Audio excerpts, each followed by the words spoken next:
Hello and welcome to another scene set in Industrial Dark Crusade Season 2. Today, we set our scene. And the farmland's just west of the city. It's a quiet night. The surrounding hamlets have closed their doors for the evening. Everyone has shut early. Everyone has ushered the children to bed. And all the livestock and the horses have been reined in and sent to their stables.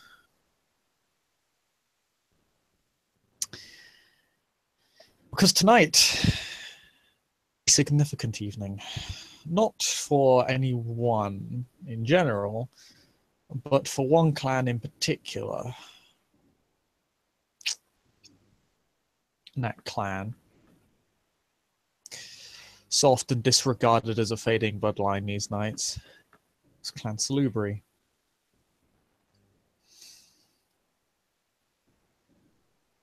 For a while, they have lost much of their power in Europe. They still contain much of the power here, in the Middle East, in the Levant.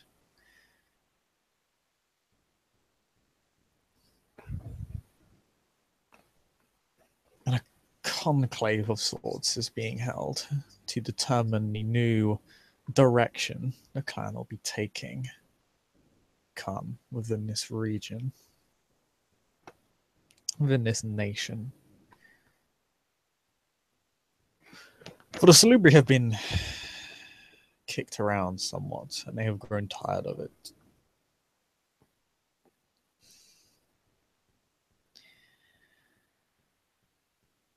And it is time they made a decision on how to approach that and what is to come. And that is where this scene begins. Within this chapel. Ancilla, elders, and Canaanites from all over the region, but primarily the ones from Odessa,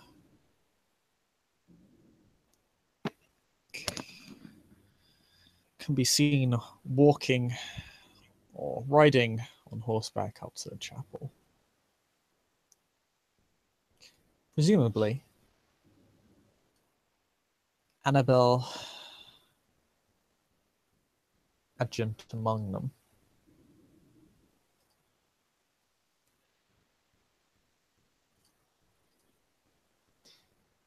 How does Annabelle arrive to the chapel?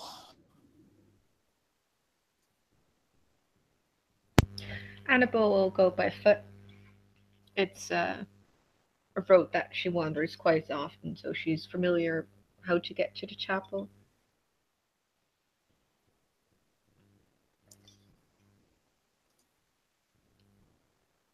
You have been here several times, it's true. It's a bit of a walk from the city, but from the hamlets it's quite short from the small villages. You're able to make your way up there, although some of the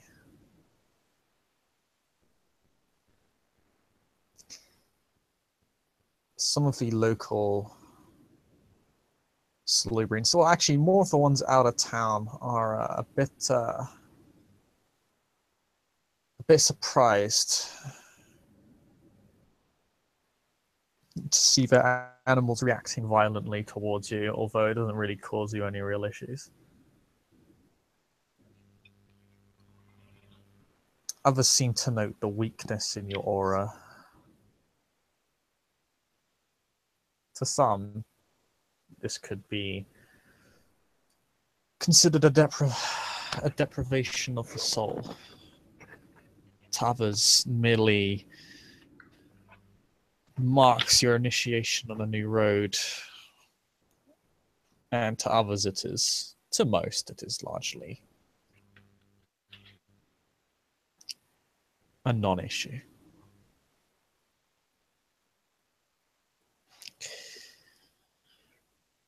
But you are permitted entry into the chapel. and it is quite full. The canites from Odessa are at the front. Even the neonates, the ones from without, rest more towards the back. As you enter, you see Isaac standing outside.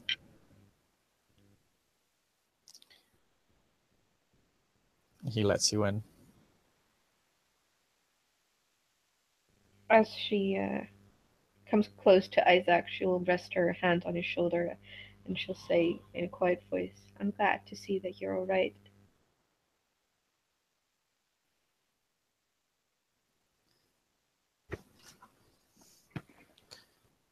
As alright as a man can be, or is a dead to snakes. But you're right, I'm still there, I guess. How's your friend doing?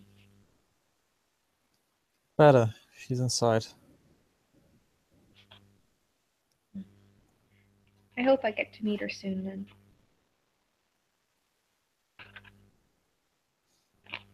Well, considering the whole clan may as well be in there. It's as good as opportunities you're going to get.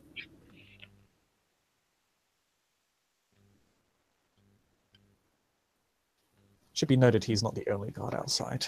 There are several ghouls and other clansmen.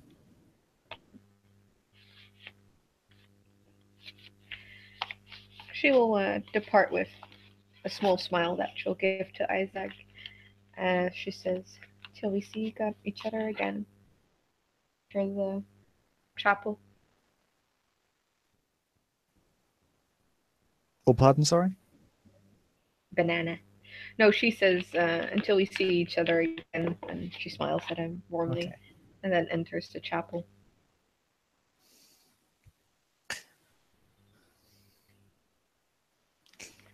Oh, man. He'll return to his post.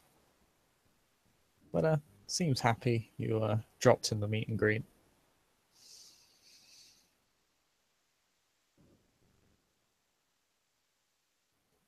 And as stated before, the chapel is quite full. As you enter, you're able to take a seat next to your fellow healer, Angelo. The two elders of this city are at the front. They're not standing up on the podium by the altar. They simply are sitting on two seats on each side near it.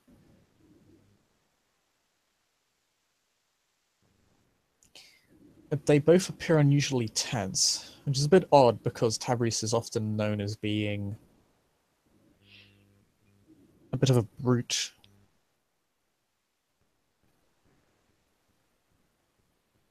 But it's almost a sort of unusual.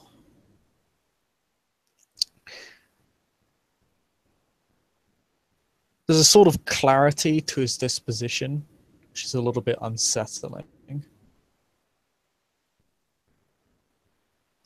He usually appears short-tempered and belligerent. Today, he doesn't seem so aggressive. He appears a bit more taciturn. Serious.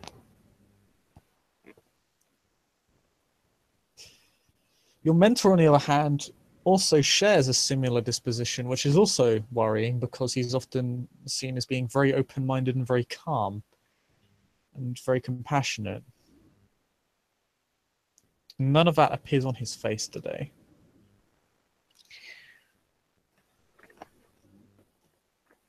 He appears to be very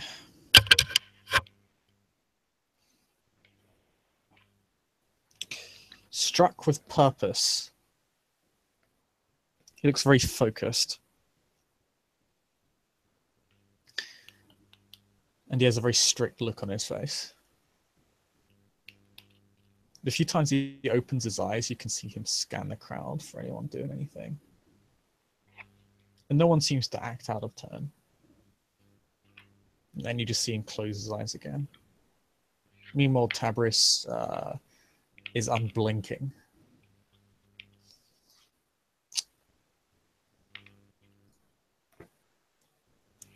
Is there anything you say to Angela as you take your seat? Angela's the other healer, right? Yeah. He's an ancilla. She will. He's the child of Abraham's older child who was destroyed by the Tremere time ago, before your embrace.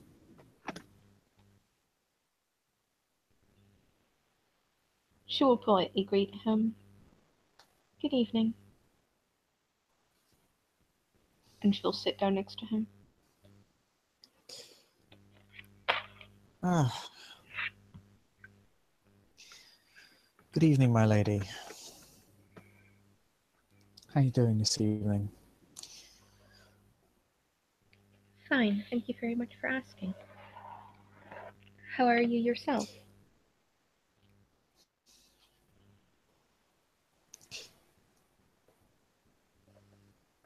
Surviving. Which tragically is more than we can ask for these nights.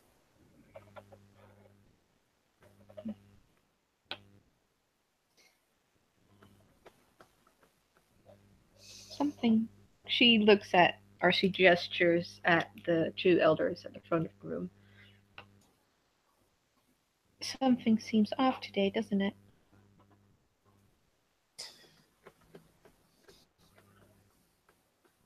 I've never seen my grandson look so serious in decades, and I've never seen Tabriz look so calm in even longer. I wonder what will come.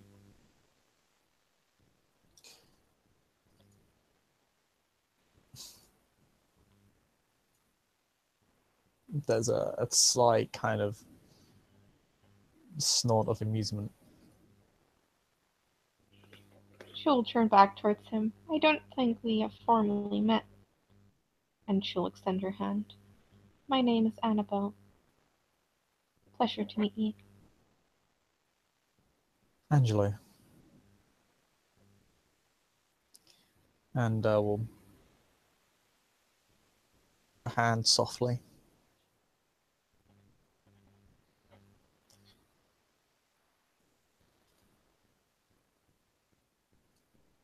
I don't think I've seen you before in the city. I tend to be in and out.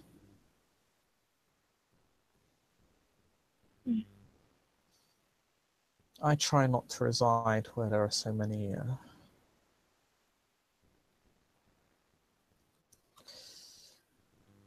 unfortunate enemies of our kind. She nods. But our gospel must still be spread, so still every time I leave, I find myself walking back in.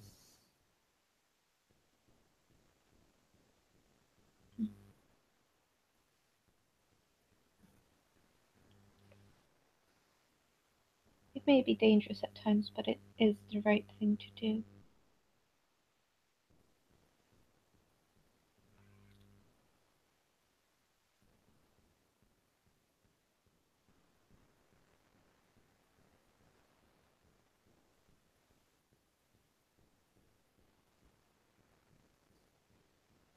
I can only hope that is enough.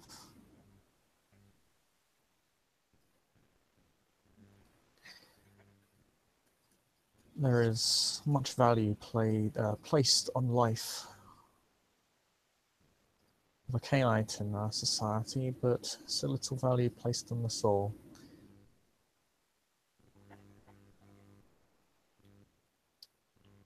Annabelle A nods. silent tragedy. It seems that not many are like-minded, as we are.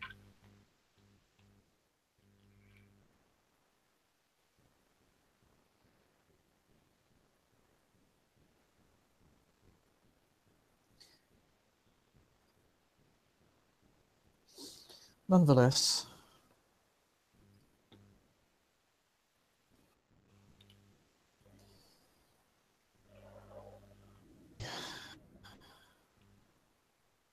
beliefs nor my caste prevent me from doing what must be done under such trying conditions.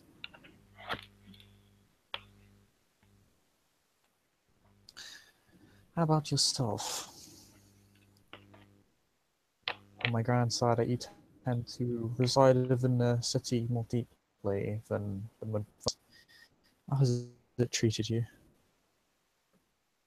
You broke up for a bit for that. What was the last bit? I was just asking how the city treated her.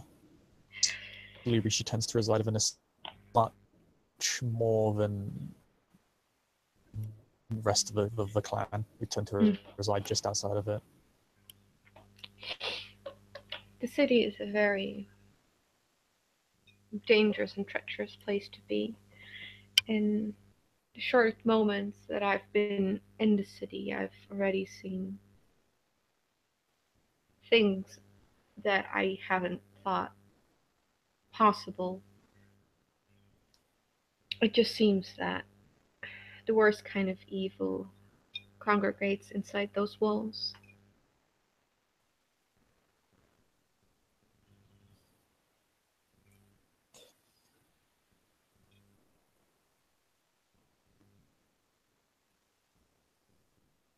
Where there is the capacity for good, there is the capacity for evil.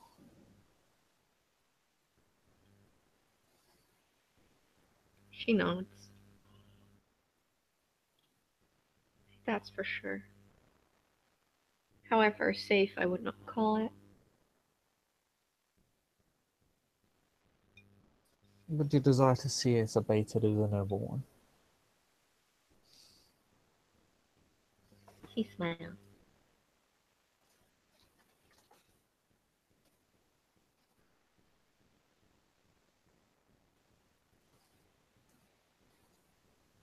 I try to help as many as I can, and that makes it so that the best place for me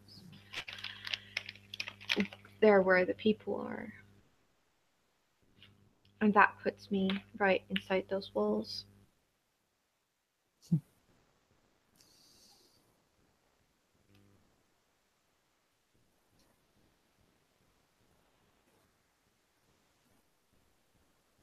I can only pray it has done you more good than it has myself.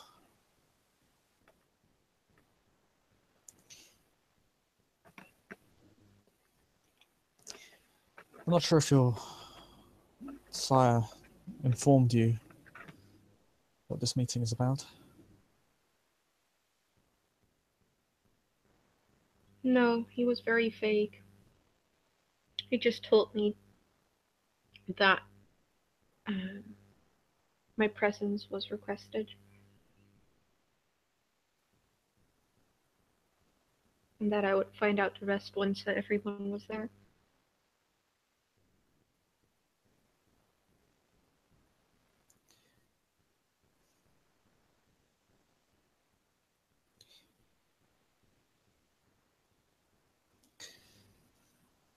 The children of Salot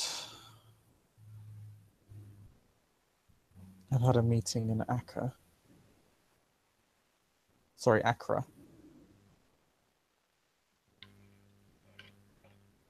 You would recognize the name. It's a well-known stronghold of the Crusaders in the region. It's basically a fortress town. Big. Salubri Princeton. One of the few left.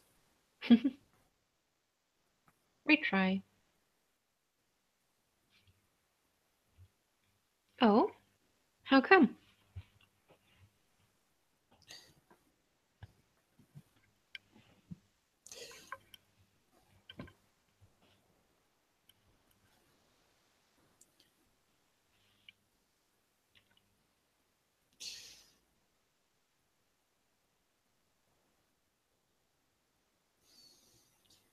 The death of our progenitor at the hands of the usurpers has caused widespread debate on how to handle the problem.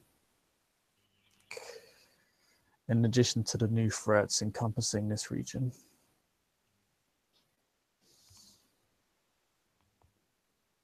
We're running out of time to respond.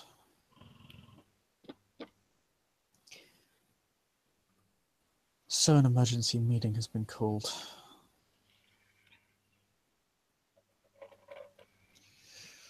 Not just to get us to respond, but to keep us from loosing upon each other, it seems.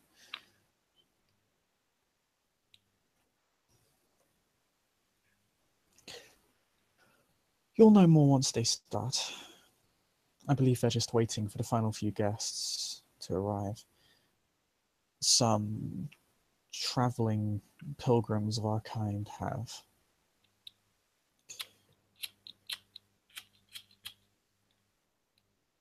decided to travel here.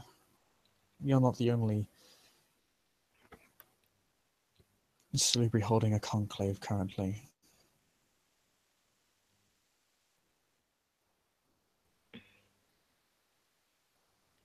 If that's the case, it must be something very important if people are coming here from afar.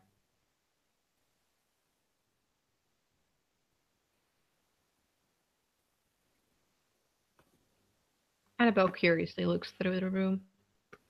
Yeah, you see some faces you don't recognize. Although it should be noted he said they were traveling Salubri, so they don't really have a place to go to, so it seems like the implication was they're stopping here because this is the closest conclave available. Mm.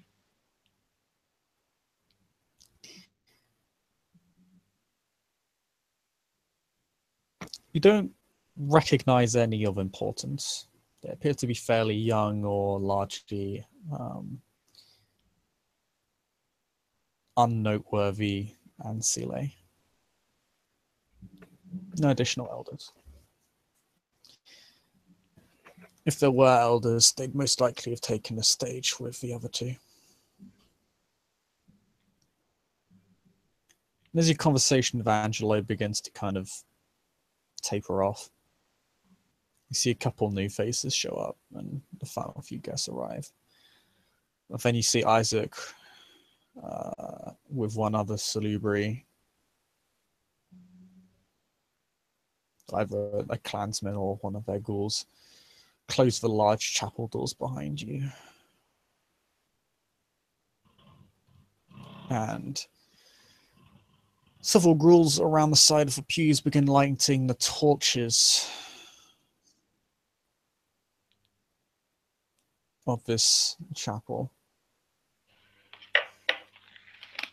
from the entrance to eventually the altar itself.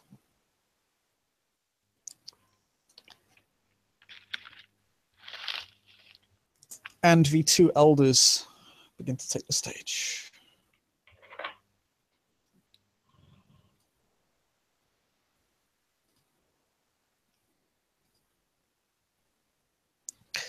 Abraham is the first to speak.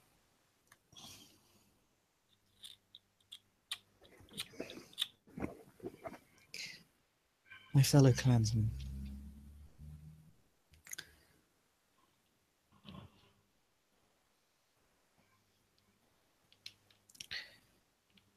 many decades ago, we would be struck with a tragedy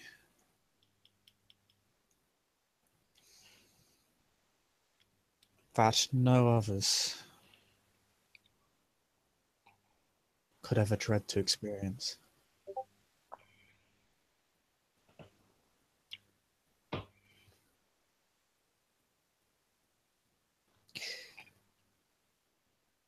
From that year onwards,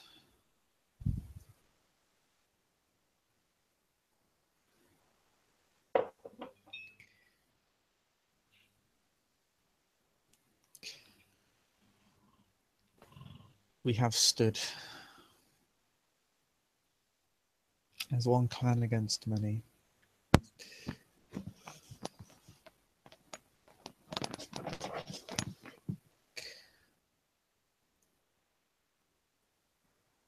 Hunted by those who would seek to rob us of power, destroy our faith,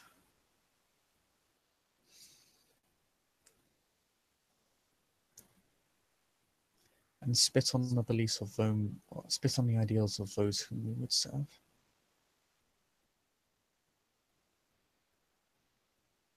And in the absence of so many of our kind, lost to evil,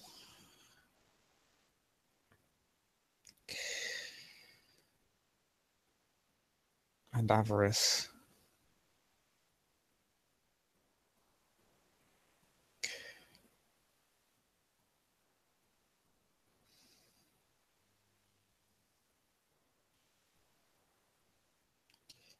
the illness of sin has spread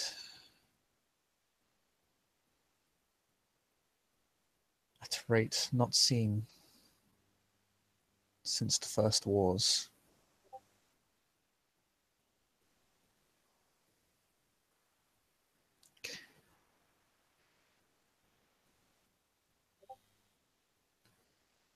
We hold this meeting this evening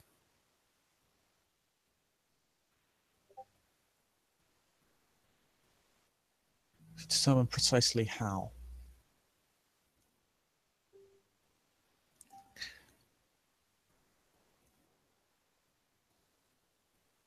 we will return to the clans of Cain, and to determine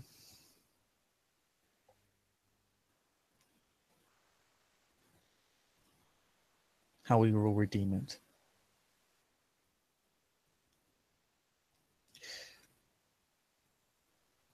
I give the stage to my fellow clansman, elder of our own, Tabris.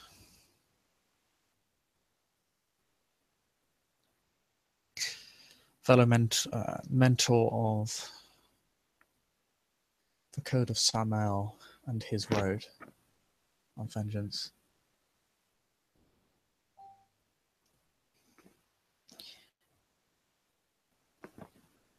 Honor him. And Abraham will step to the side and take a seat. He puts his hands together, and his robes, obviously being very large and kind of covering his whole body, you know, the sleeves kind of droop over his arms because they're just very large.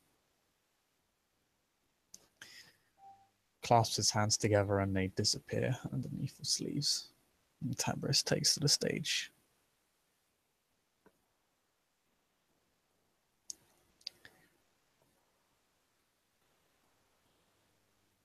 You see him nod towards Abraham and then begin to speak.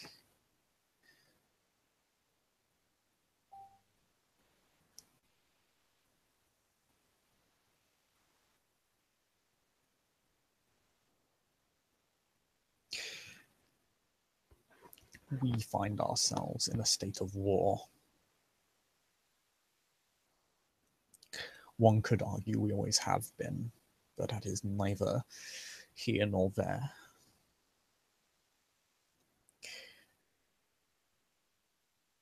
And whether or not we would like to believe it, it is not relevant anymore. And this is now. As my honourable clansman so succinctly stated, for over a century,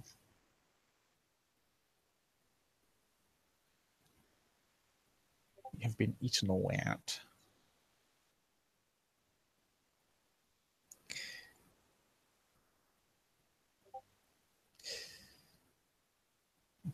By monsters who dress as medicine men, holy men,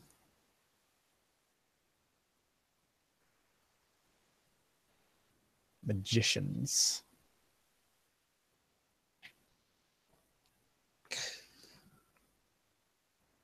foolhardy thieves.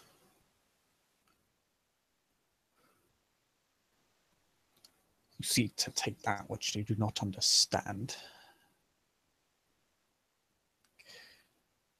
And while we have had to busy ourselves with these lesser creatures,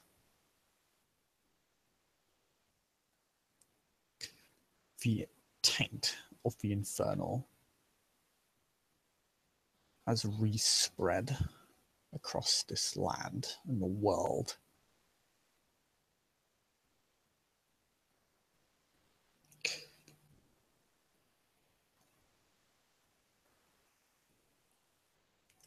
At a rate the other clans have been unable to stop, if they have even bothered.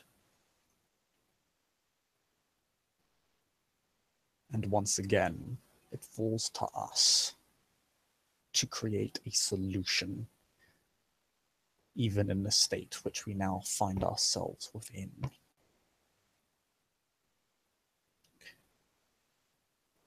And us alone. While those native here may be aware, we have an alliance of sorts with the Gangrel and the fiends of the Carpathians.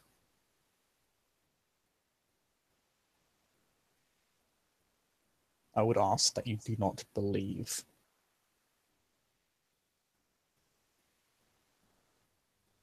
that they will aid us in cleansing the world of this filth in many ways. They have only empowered it, and I'd beseech you to keep a close eye to do us harm from both within and without.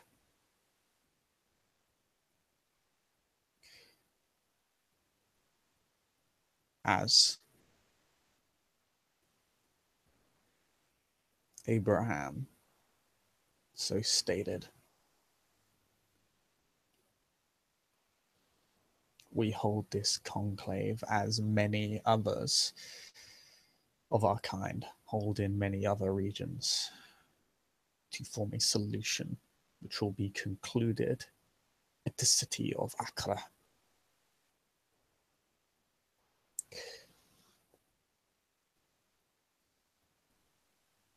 Where it will be decided once and for all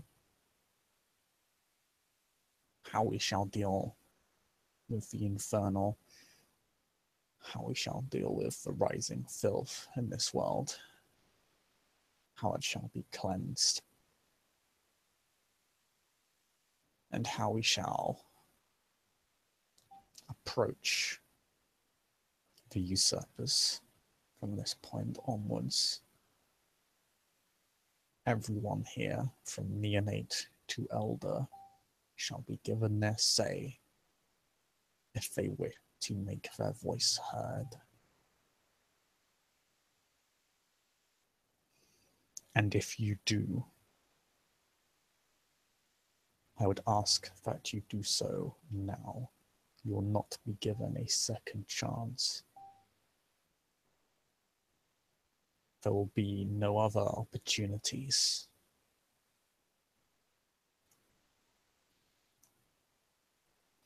The time for second chances has ended. The long night is coming to a close. And if you wish to respond and effect change, you must do so now. Or further hold your peace.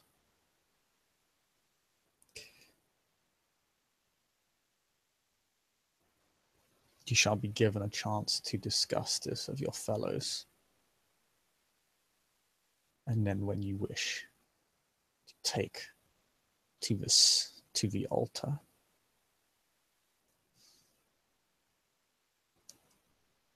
You may say your piece, and others may respond and question you in kind.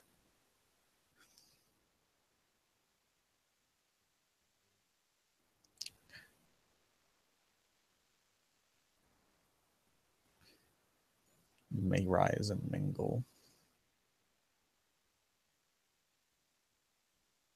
And he just kind of nods. He doesn't even bow. He just kind of nods at you, like at the crowd, and leaves the stage and begins discussing matters with Abraham. And people begin to rise up. You see Angelo begin to rise up. You see a few of the traveling Kenites actually begin whispering amongst themselves. It becomes quite lively quite quickly.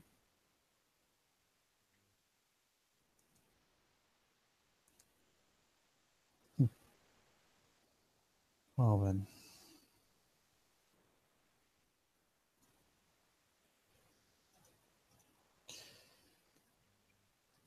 What do you have to say to that?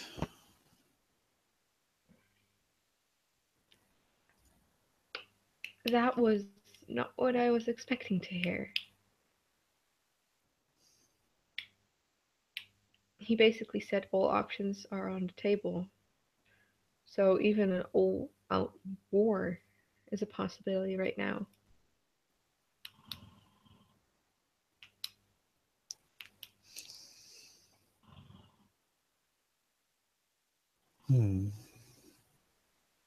So it may be. I grew worried for our clan.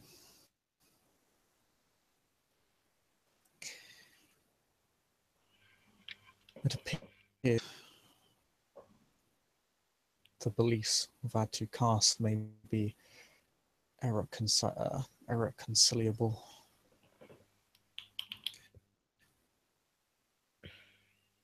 At this rate, I do not see us coming up with a resolution apart.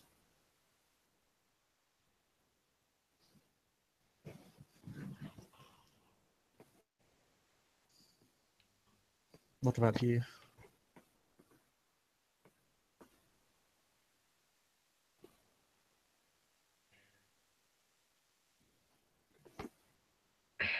She kind of sighs.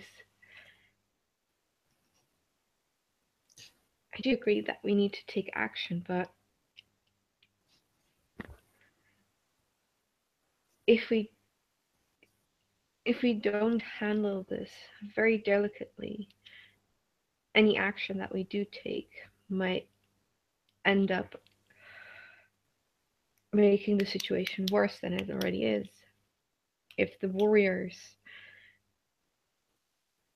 just go and attack them, that's not going to help our case in any way, shape, or form.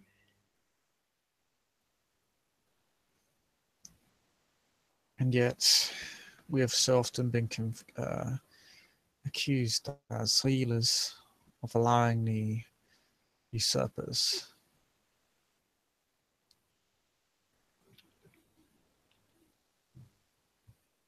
absolute freedom with no resistance.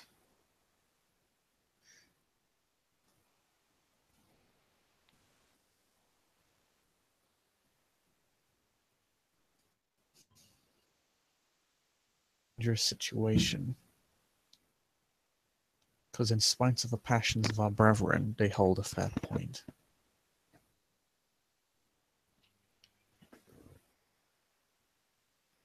The politics of Canine society are leaving us behind.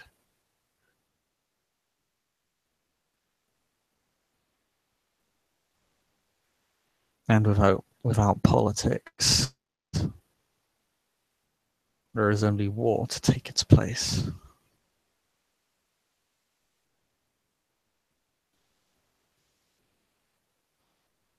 Then we'll have to take up politics again.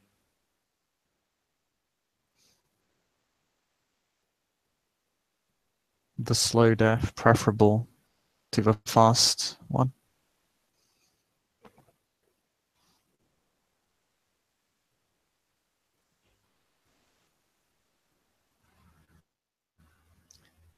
his polite behavior towards you. He does appear to speak. He has a pretty gruff tone about him. He is quite old. It looks like he's in his 50s, late 50s, maybe very early 60s. Yeah, I'm guessing his real age is a bit older than that. Just a smidgens. My point being is that if you wish to convince the warriors of anything, merely assert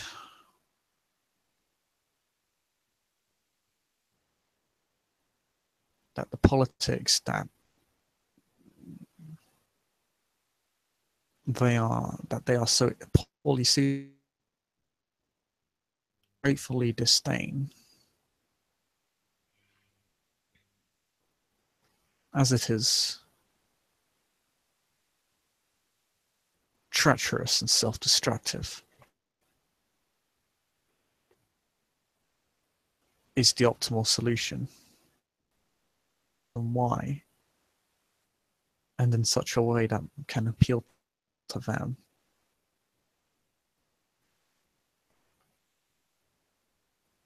They want justice for the ones that killed their kind, while many of us may be willing to ask that. They are not. And there will come a point, and I believe that this very meeting, this very conclave, is evidence of this. If action is not taken to either appease them or definitively prove them wrong. Sorry.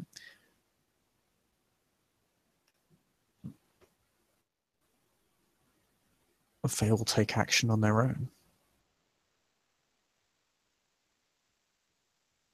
Annabelle nods. Not because they despise us or look down upon us, but because it is their role and their place and what they have been taught to do. Just as we have been taught to turn the other cheek.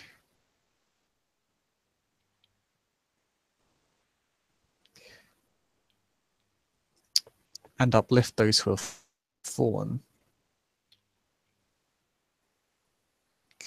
They have been taught to punish those.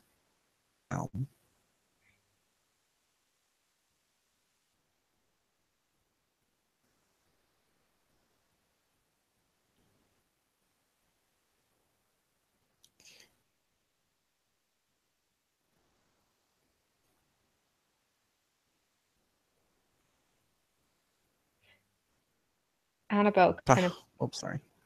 Annabelle looks around the room,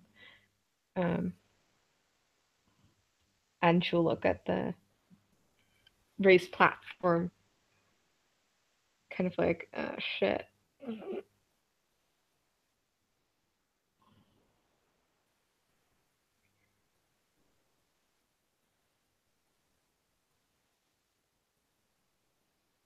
Sorry, is she looking at the raised platform?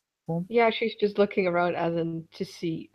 Obviously, a lot of heated discussion is going on, so she's kind of like, oh shit. And then she's looking at the platform as in like, so that's where you need to get up to talk, huh? No one. And then she'll turn back towards, what was his name? Angelo. Angelo. No one seems to be willing to go first. Oh, I believe they're just practicing as we are.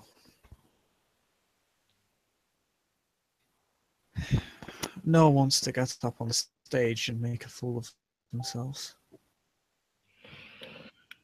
Especially since this will be their one and only opportunity to do so.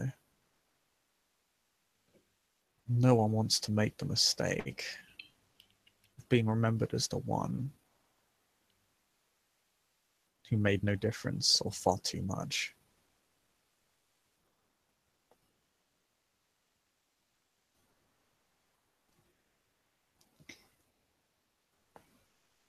I'll be taking my place on the stage shortly. I have Annabelle. addendums to the policies of my elders that I wish to speak of. And it appears you may have something to say as well. Annabelle nods. She's quite nervous.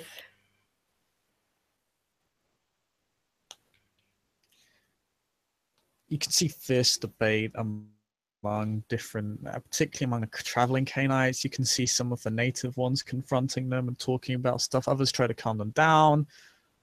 Others kind of raise their voices. And you see more than a couple of Salubri just storm out of the building, just in absolute disgust or disgrace or anger.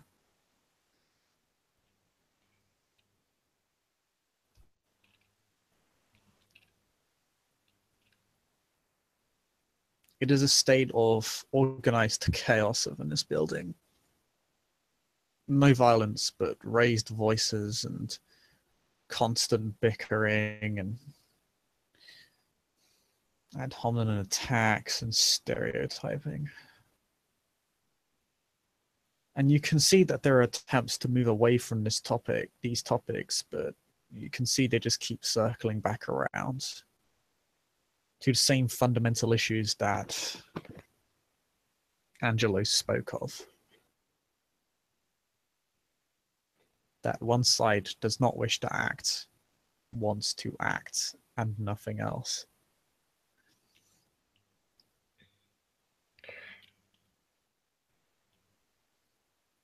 Annabelle, well, Annabelle will look over to Angelo and kind of gestures to the stage. You want to go first?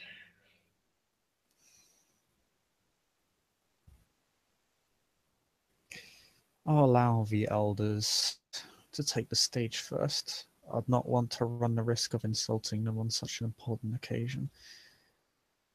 I will speak briefly with my grandsire. I'd urge you to come with me. Annabelle nods.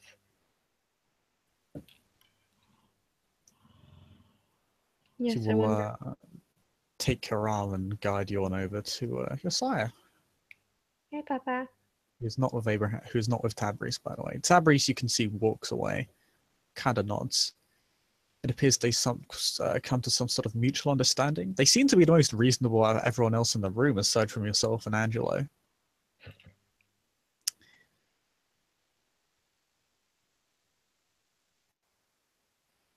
But you don't really know what they've been talking about. Abraham sees you both and bows towards you in a polite fashion.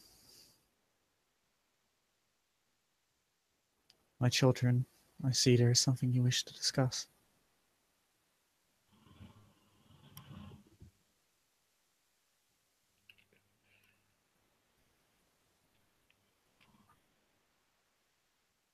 Annabelle will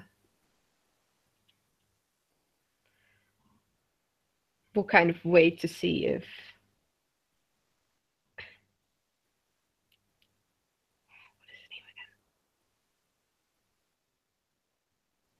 of her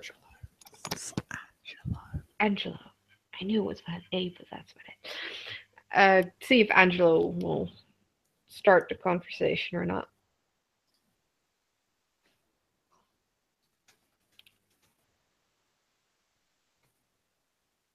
No, he seems to specifically wait for you. Of course he does. In fact, you kind of feel his elbow kind of jab you.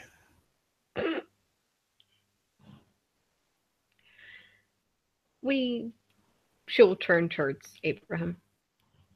We were curious what your stance on this topic is. My stance is as it has always been.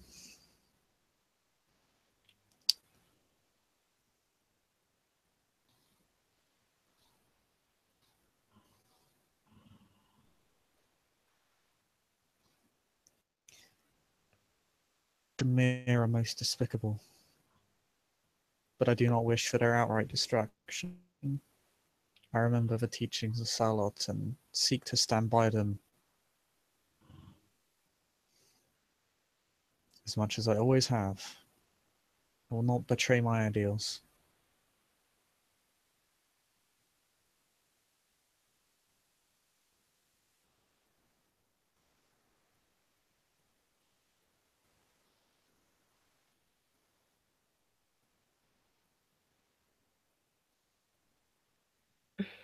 Then how do you suggest to go about this?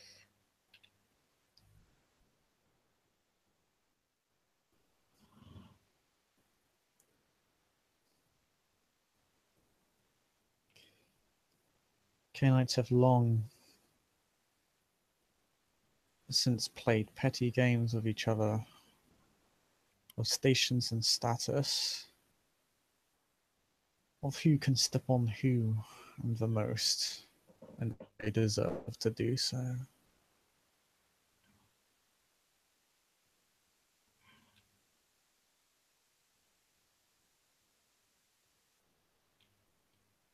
We must take this city for ourselves, but we cannot do so through violence, as then we would have simply have completely and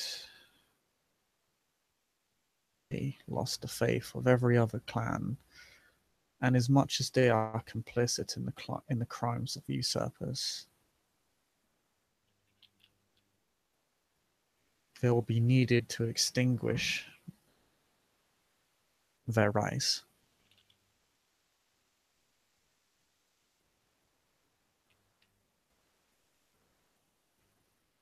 But I shall not break the fifth, and I shall not betray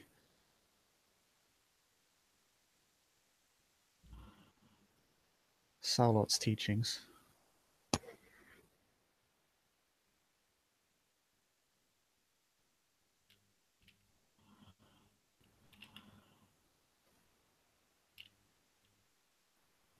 So what you are saying is make as many allies amongst other kindred in the city, so that if the Tremere try to move against us, we'll have backing.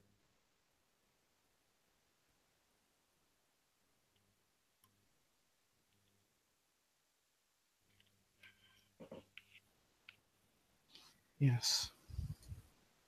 I needs to make a roll, because that's really only half the truth. Lie to me. Lie to me.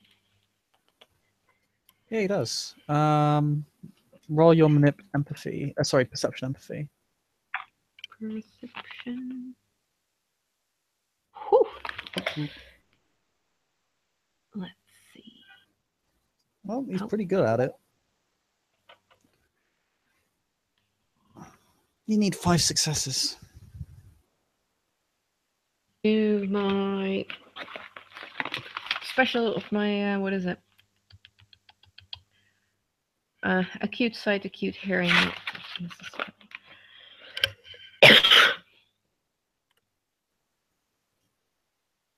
That's not how you roll dice. Be quiet. I totally knew what I was doing. Okay, you get 1, 2, 3. Are you using acute senses, by the way? No, because that will fuck me over real good in a rowdy room. Yeah, I was going to say common sense dictates don't use a low-level discipline that every Salubri in this room has, because they will know. They'll be like, what's she up to? Okay, so you have acute senses. I'm not sure they'd apply to perception empathy, No. to be honest. No, I don't think they do. Because it's... I guess it is kind of about recognizing minor details in a way, but it's also kind of not, if you know what I mean. Yeah. It's about reading someone's face and emotional state, which isn't always... And it's a 1-point merit too.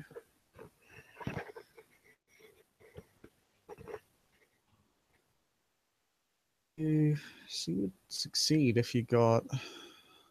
Sorry, I'm taking my time. I don't know.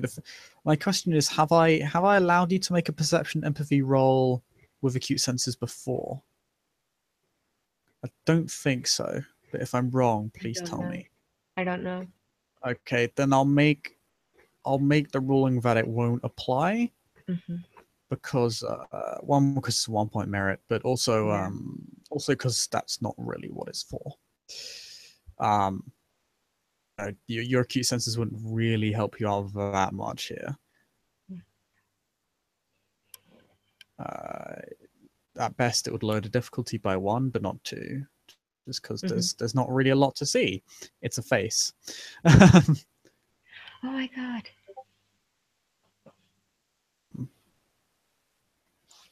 I will briefly check the merit for you.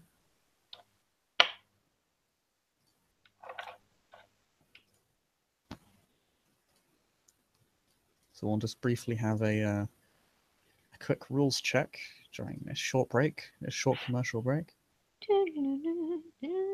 Hi, I'm Barry Scott, and this is Still It Bang. Bang, and the dirt is gone. Oh god. Wow. Okay. Acute senses. One of your senses is exceptionally sharp, be it sight, hearing, smell, touch, or taste. Difficulties all using this particular sense are reduced by 2. All. Okay, so it says for all tasks. So I'm going to do something I might very well regret down the line and say I'll allow it for empathy rolls. No, actually, no, I won't because there's no modifier for subterfuge rolls, so that would be extremely overpowered. Yeah. It would only make sense if Okay. you actually intimately know the person and already know what they look like if they are telling the truth. To be fair, you intimately know Abraham, but Well, yeah, but that would be the only case where it's only slightly logical. yeah, and also there's no chanting voice, so there's no real modifier for like lowering difficulty for. Yeah, it's just a mess. So because it's a contested roll, I'm just going to say not for this. Yep, yep. Um, uh yeah, he looks as genuine as he ever has been. I'll have Angelo roll his dice as well. To be fair, so his stats are that, and he is okay. He actually is pretty good for this. And he says, "Liar, Oh, what liar, the pants heck? on fire." Oh.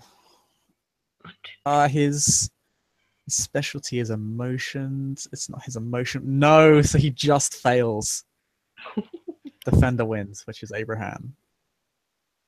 Abraham does feel like there's maybe something a bit sketch about that statement, but he can't really tell what it is.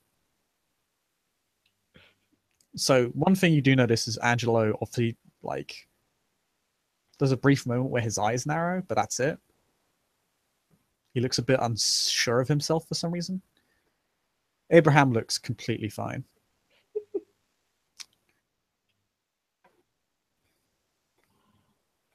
But Abraham turns to you and says,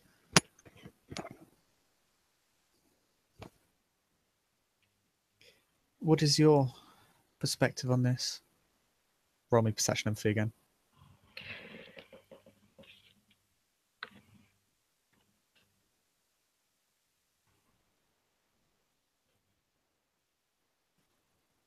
Okay, that's 5 successes. You're his child, and he's asking you what your opinion is. He's like, "You better say the same thing I just did." Spent the last decade um, teaching Trying to you batter this into me. what to believe. And this is the one time where it's going to matter. Oh shit. Annabelle could put 2 and 2 together. This is a bit of a trick question.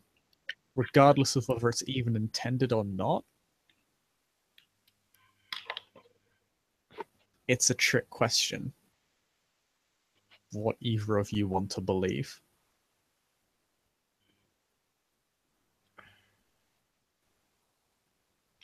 I think what most warriors would think is the best solution is only a short term solution. I don't think our future lies with that. I think the best thing that we can do is make as many allies as we can in high places. Try to spread our teaching of humanity. And by that, enlighten a bigger portion of kindred society to our own teaching so that they may side with us. And then when the time comes, we hope that we have done enough and have made enough allies that they will help us if the Tremere try to move against us.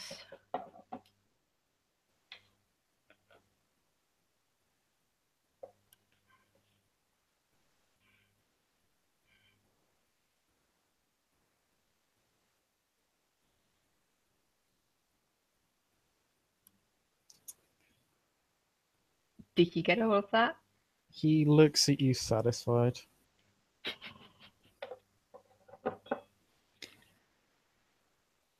And he looks towards Angelo. My grandsire.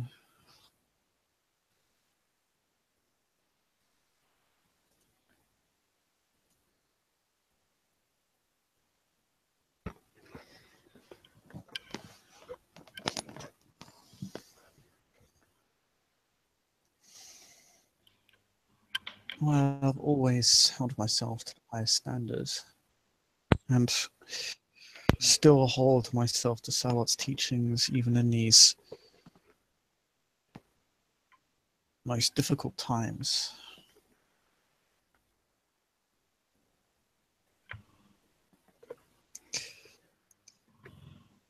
I fear that it may not be possible for us to allow every usurper to go unimpeded.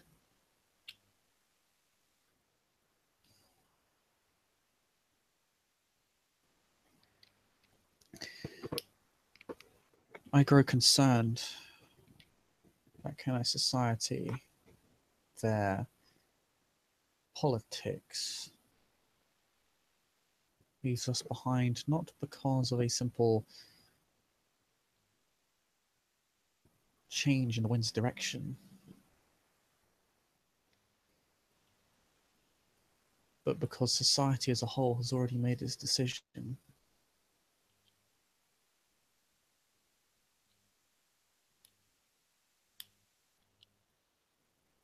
If so,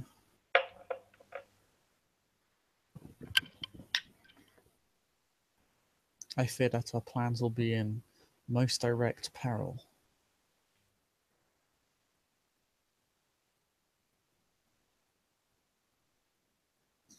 And the warriors may need to take a direct hand in certain matters. While it is my honest belief that most of the usurpers are not a threat, many have simply been indoctrinated or are in a position they simply do not want to be in and are not capable of fighting back.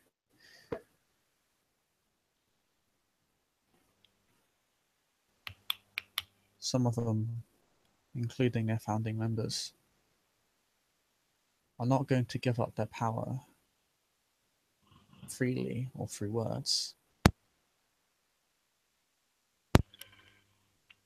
They have already committed many atrocities to acquire what little power they already have. I cannot even begin to imagine the price they would be willing to pay. One of the high clans. And for individuals such as these, I believe action should be taken. Regrettable as though it may be.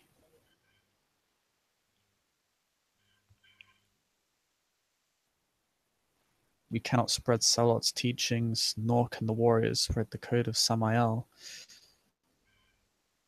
Around to speak of such things. Even now we are derided by the usurpers as infernalists, accused of being that which we seek to destroy most in the world.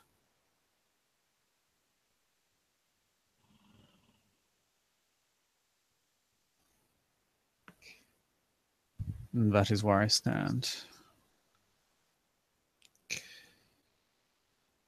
And I am fully honest with you in these statements, as I know some of it may disconcert you, but I would not be a Salubri if I were to deceive you.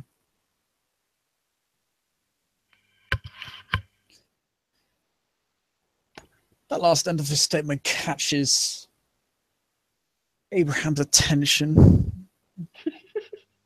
You can see he was looking at Angelo's words with a much less favorable view, much more neutral, more discerning, more analytical.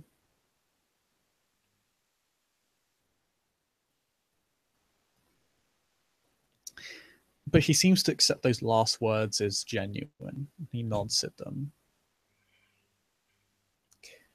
If there is one thing you have never done to me, Angelo,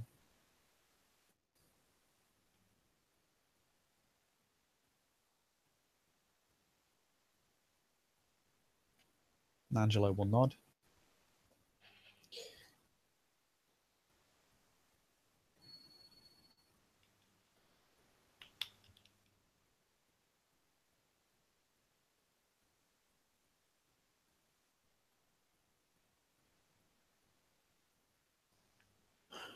Myself and Tabriz will be taken to the stage first.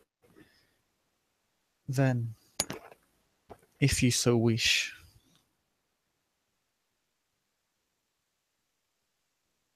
you may take your stand.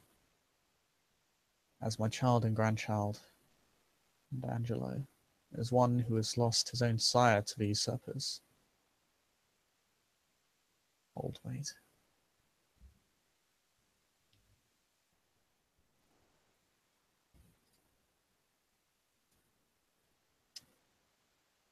Seashells, roll me intelligence Salubri law. Let's see. I have 2 Salubri. What is my intelligence? Actually, just roll me canine law. It'd be canine law, really. Well, both are 2, so. Yeah, just roll your dice and then diff 6.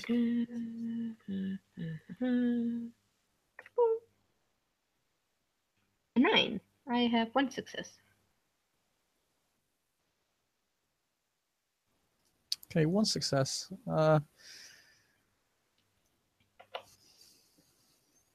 Angelo being an ancilla and having lost one of his own to the usurpers gives his words an air of legitimacy. It's actually rival that of Abraham's or Tabriz in this case because of the personal connection, his personal circumstances. Your words hold weight based on the fact that you're the child of quite a prestigious elder of your clan. But that also comes with certain complications. You're expected to reinforce his opinion.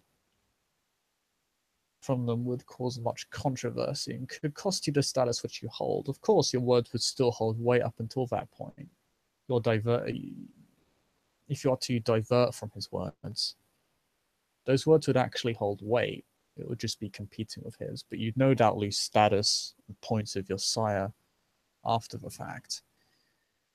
On top of that, Khanate society has always rested on... It has always been a gentocracy. The oldest always have the most power and always have the most sway and always have the most influence. Your words will have some impact, but it's likely to be local. It's unlikely the words of a neonate will be heard about it back at Accra.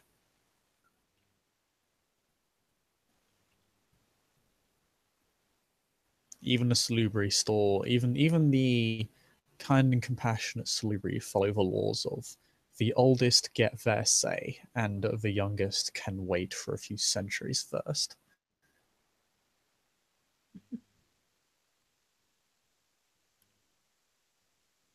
The only way in which you could possibly be noted is as an associate of Abraham. And then it would be passing, as in a witness to reinforce this man's statement.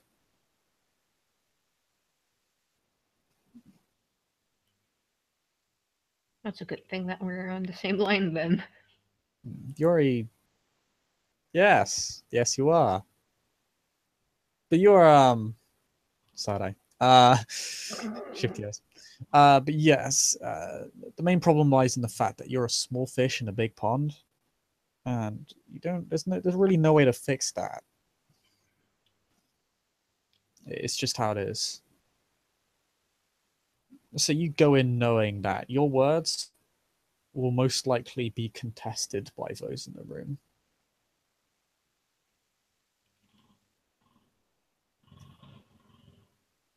And unless it is a particularly inspiring speech, will most likely go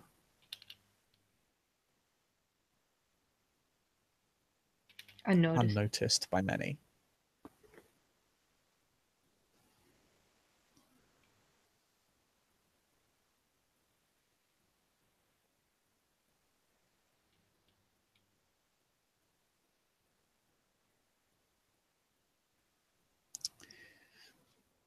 Abraham takes the stage.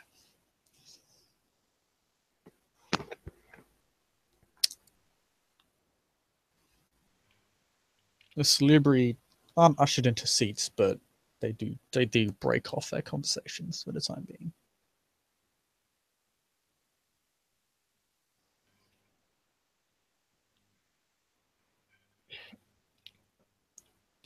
My fellows, I appreciate this opportunity to have my say, and I shall keep it brief. My view is as it has always been. What the usurpers have done is despicable. They have committed many atrocities on their road to power, and this is most reprehensible.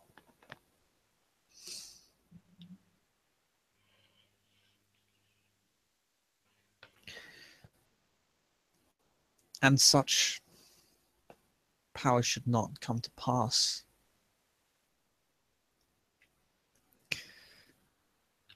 Under their watch.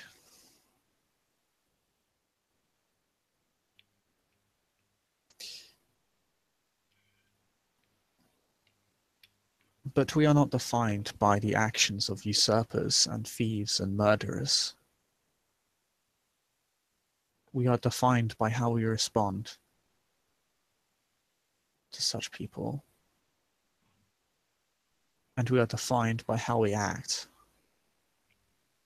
under the teachings of Salot and the traditions that we all are here to uphold.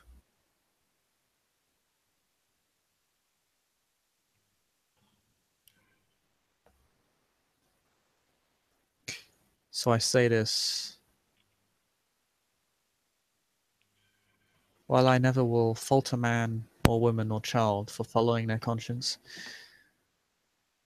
neither can I allow myself to betray my own.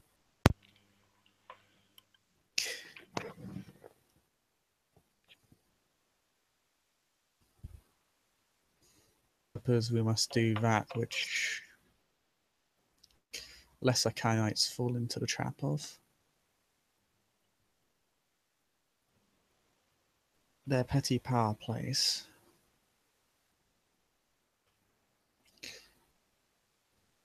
And their weakness to vice.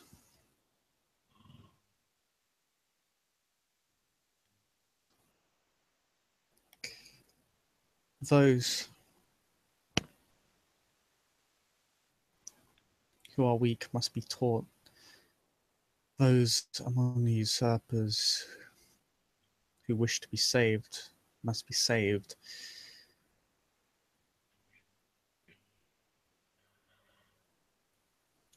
And we must use our power of... We must use the power of our voices. Our zeal. To pave our path forward.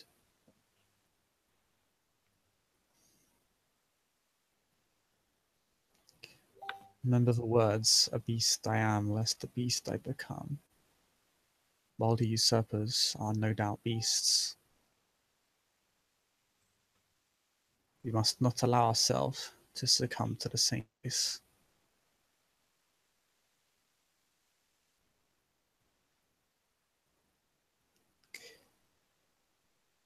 And we must uphold the world with our foundation. Crumble.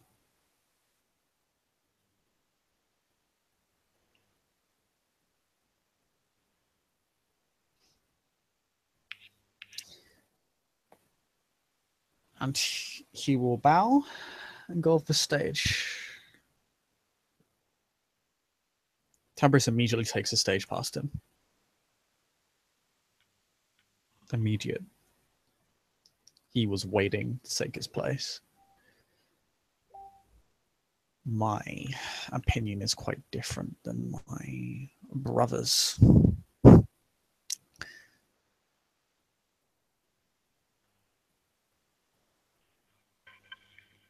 While it is true that no doubt the usurpers have enslaved many,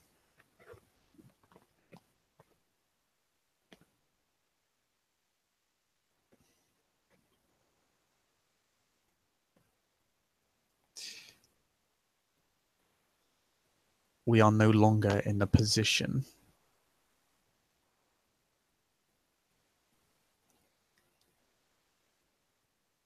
to save a fringe minority.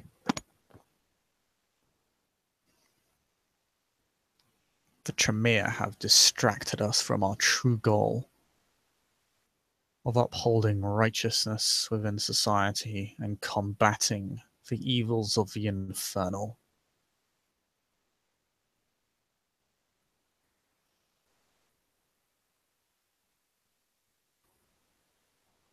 Nothing short of a catastrophe, a nightmare, a disaster, to me,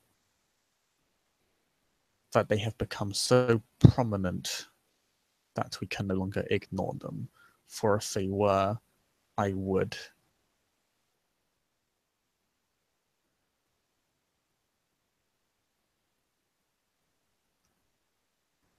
But we should remember who started this conflict. Even the fiends did not start a war with the usurpers. It was the usurpers that decided to steal their power, and then ours. It was they who struck at us. And when we gave them the chance to walk away, to seek redemption, to seek a better life, they simply struck at us again and again. So much so that now that which we were originally meant to uphold is slipping away from us. That which we were meant to destroy grows in power.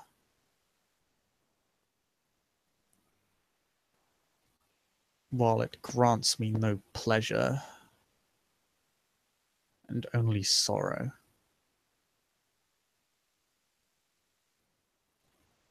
to propose such violent measures upon the usurpers.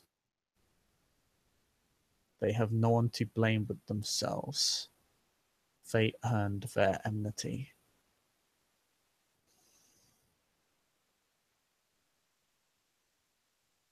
And lest we forget, the Code of Samael teaches us to never let a crime go unpunished, and they have committed a most egregious crime.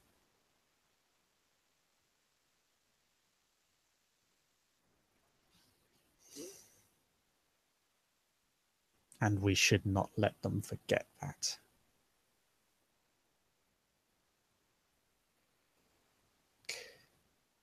And I say this. Just as Abraham cannot betray his conscience, I cannot betray mine. And I will not let them go unpunished for what they have done to us and everyone else. And he walks away. The room is starkly divided.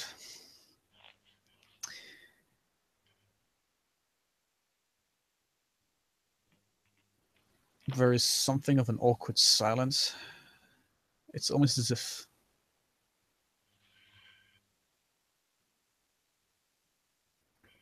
the warriors and the healers kind of look at each other. Some look like they're looking for something in the eyes of the other.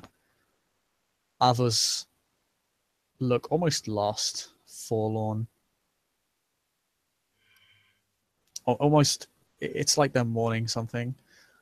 Others, there is a couple, a few who stick by each other. Alone.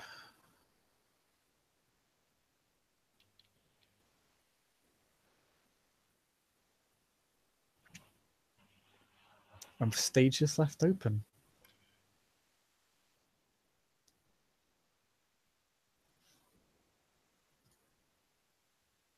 Someone looks at you with intent. Annabelle kind of looks back as in, you're older. Does she literally say that? No, but she's thinking it. She's like, well, if you want to stay on. The older K-Knight is gesturing for you to take to the stage. You don't want to insult him, do you? Damn it! Hesitantly, Annabelle will approach the stage and she'll step upon it. You hear some And she'll whispers, turn. people wondering who this individual is. Yeah. You're engaging in some form of suicide by taking the stage after two elders. Others seem to appreciate the bravery. Most of all, there is confusion. Oh. A lot of people don't know who you are. So they're I'm interested going in to what be you have to supposed say. to tell them. Anything else.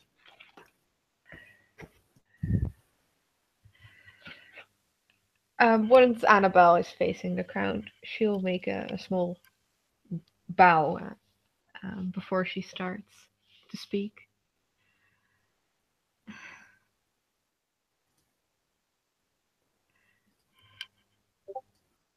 There are so many new faces in the crowd, so I would like to introduce myself first before I tell what I have to say. My name is Annabelle Agent, and I'm the child of Abraham.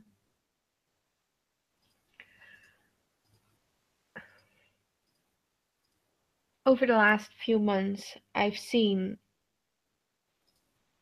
what the divide between us brothers and sisters has cost us as a clan. We very nearly lost two of our people only in the last month. That's a manip sub. They were almost lost their Sadai. It's not Tremere, you cheat. Wait, no, wait, that doesn't matter. I said we almost lost two of us. Let's hear. Don't suck a dick. Go on.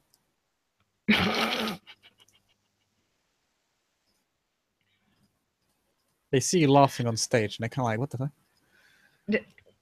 What kind of voices is she hearing? Go on, speak. And she'll continue. I don't think the road of violence will get us where we want to be. It might be very rewarding, but that will be short lived. For when the other clans see what kind of deeds some of us are willing to do, they will no longer believe in the good that we also are able to provide to the world and our society.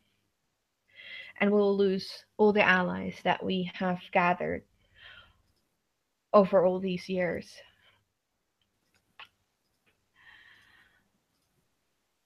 I think the best solution is to garner as much of a support as we can in a short, as quickly as we can, to make as much allies as we possibly can, and to spread our teaching so that more will get to view the world in the same light that we do. And she kind of gestures towards herself and her sire, so that when the Tremere try to strike, we have friends we can turn to for help. And she'll make a bow and she'll step off the stage. She's like, I'm not going to stand up here any longer as I have to. That's it. Okay. Make me a charisma leadership roll. Do I have any? Oh, I do. Yeah, 5 dice. You already looked this up, didn't you? No, the ST.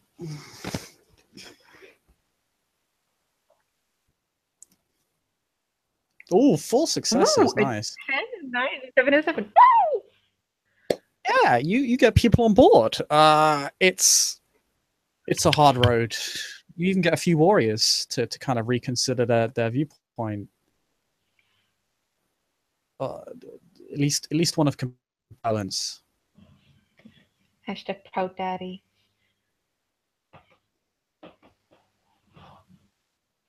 You see them thinking. You see some warriors kind of begin reaching across the aisle to some of the healers.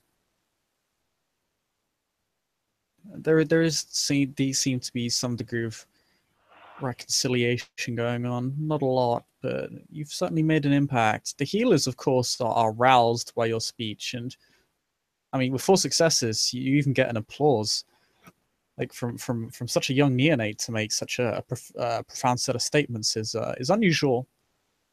It speaks well of her sire. Not on She was her, of taught so course, well. but yeah. Doesn't reflect on her at all, but her sire, damn, he's good. Yes. Her sire has taught her well, it seems. To be as eloquent as he is an accomplishment indeed. A fat laugh loses you all of your successes. I'm counting this as a botch. There is no reconciliation. The warriors are now killing Everyone the healers takes en out their masse. swords. Yeah. Um, Tubes are being thrown. Tab Reese doesn't seem affected by your opinion. The dice to Of course. affect his opinion. Of course he doesn't.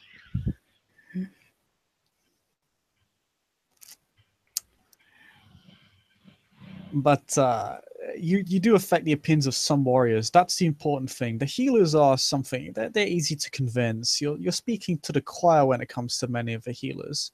Even those who do believe in some limited degree of violence against the Tremere don't want to do it. And if they can take another option, they'll take it. And you've provided one in a very eloquent and well-meaning fashion. Something that matters to the Salubri more than other clans, the intent. And even some of the warriors. Some of them even look a bit more passive, and they were not passive, a little bit more at peace, a little bit more hopeful.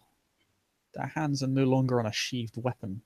They no longer look as angry. There is less conflict among their healer brethren. As stated before, there's some degree of reunification.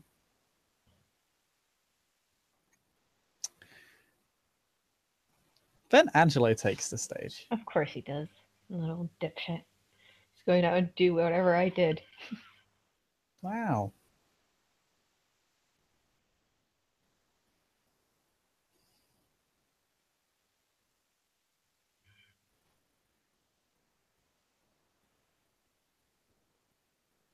As Angelo takes the stage, Annabelle kind of gives him like a very self-conscious and like, uh-oh, what is going to say look. Oh, he has. You can't see his hands. Obviously, they're wrapped in his sleeves, his long sleeves. He actually looks fairly pleased with you and nods to you respectfully as you trade places. My brothers and sisters, sons and daughters, fathers and mothers.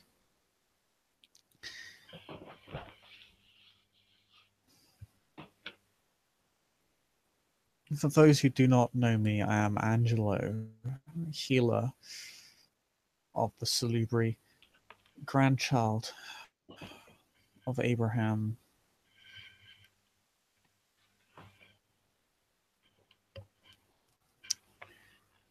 My sire was most tragically killed by one of the usurpers in one of their raids long ago. Speak his name out of respect.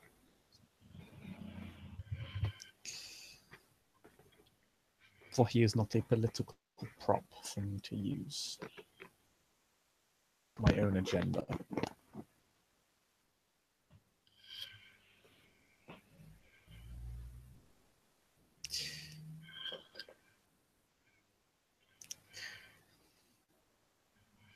We have been witness to a number of passionate speeches, or so few and yet so many already.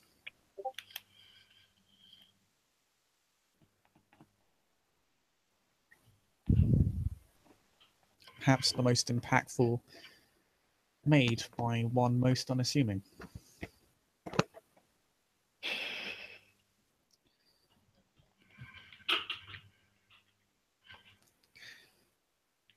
Have as many so eloquent within our clan.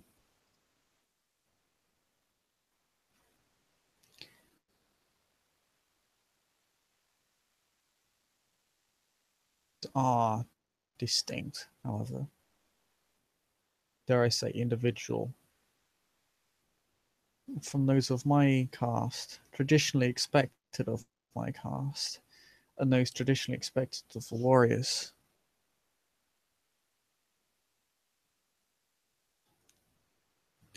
While it is my belief that there are those within the usurpers that who seek redemption, that there are those who have simply been bound into service as common house servants.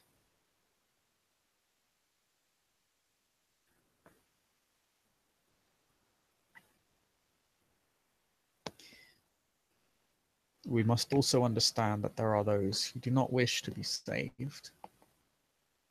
We need only look to Tremere and their founding members themselves. Countless atrocities in order to maintain the power they already possess, and the powers that they no doubt wish to attain in the near future. Powers so desperate, well, sorry, powers that they're so desperate for that they are willing to destroy my own sire.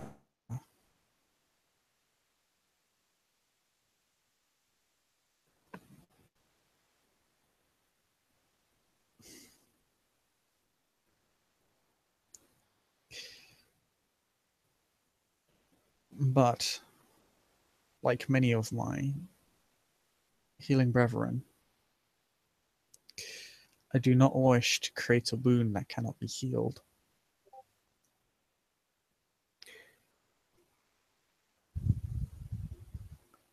Nor do I believe the usurpers can be simply destroyed. either via the application of political acumen or military skill.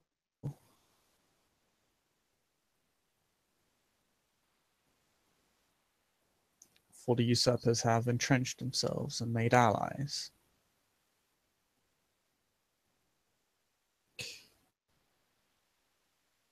Find ourselves at a disadvantage, both military and politically.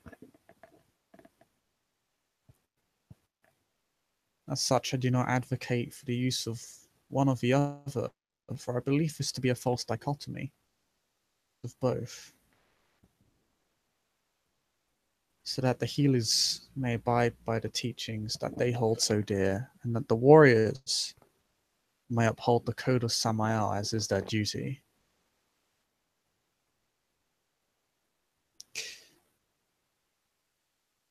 For I believe for our political acumen and a positive reputation that the healers hold throughout the community, any doubts, we can very much impede the usurpers through the use of words, and weaken them and their treacherous allies through deeds done to the many courts, reminder of our purpose and our skill within their society. For to many it has been lost, and many assume we now simply exist to fight the usurpers, and this is not true. But it is a sentiment that the usurpers use to their advantage, and we must fight it at every turn. For those that find themselves too dangerous to be left alive, for those too wicked, so wicked in fact that they rival infernalists themselves in their sheer evil.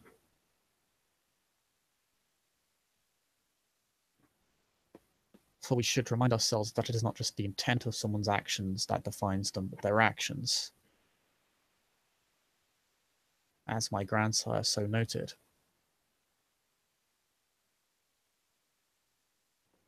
We should not attempt those who do not wish to be redeemed or saved. But neither do I think we should not make the effort to do so.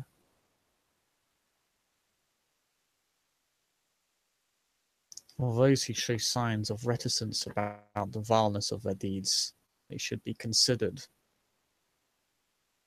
Forgiveness, for many have done nothing at all and merely find themselves in a life they do not wish to live in.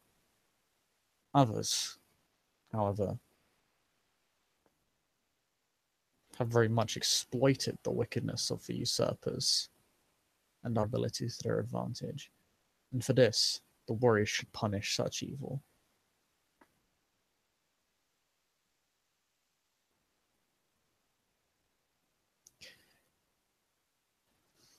I cannot say too much, and I do not wish to take up more of your time, for I have already been long-winded.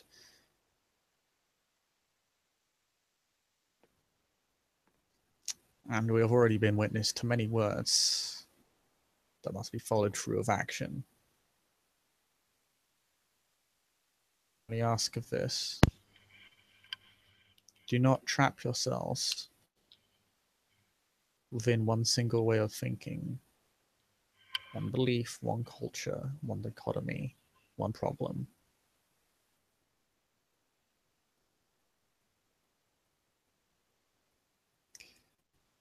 We are not defined by what we are born into. We are defined by the lives we wish to live, that we take. Is that you think carefully on this going forward.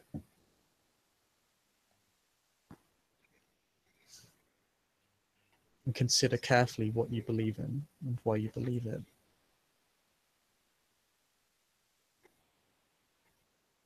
For my fear is not our loss to the usurpers, for I fully believe they can be defeated.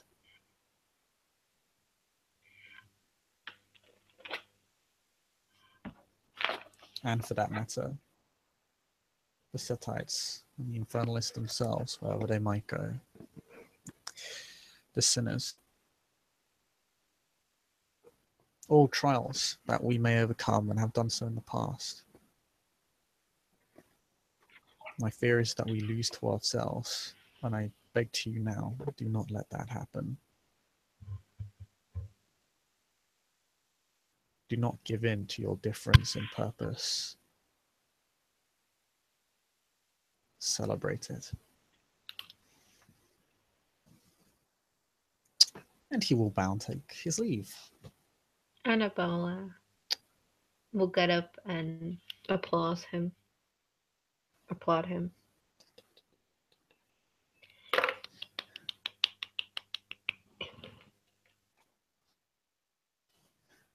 To show politeness. I guess 2 successes. His speech isn't as good as yours, but it definitely causes people to, combined with your speech, it causes people to kind of seriously think about what they're doing. You can see this. There is more whisperings and more level-headed discussion than there was before.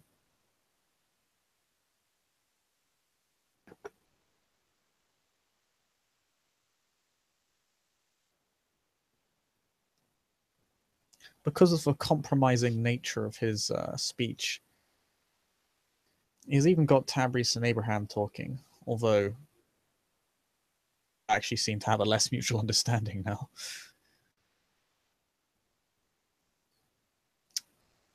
They still seem pretty resigned to their convictions. The younger among the ranks seem to be reconsidering their views. Or if not reconsidering, at least giving them some due thought.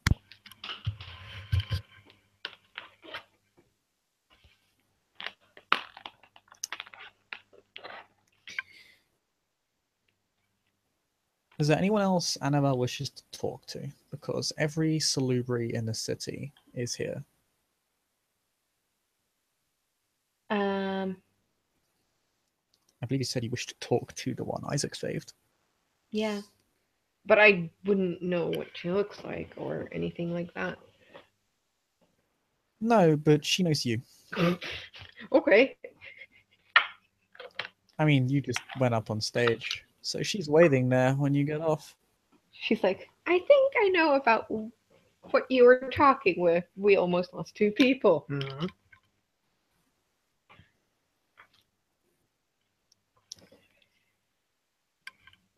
She did have a bird. She didn't take it inside. Birdie poo.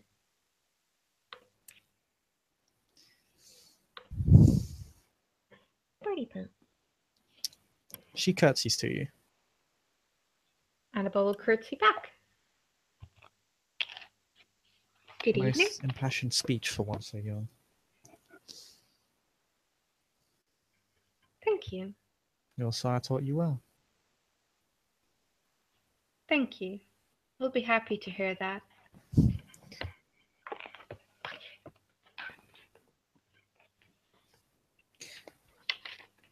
I don't think we've met before, have we?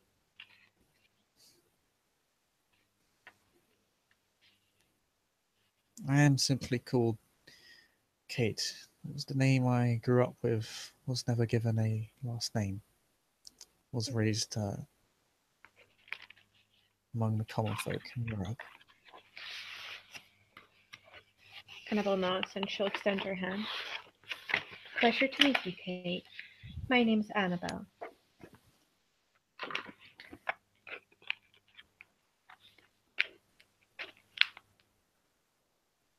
I know, you told me. Smug. You get a sheepish grunt, like, hey. I just came here to thank you. If it were not for your actions, I would not be here this evening. I blink.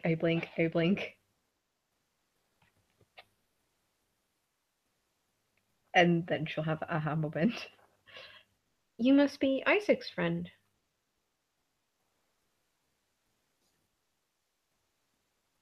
We are comrades.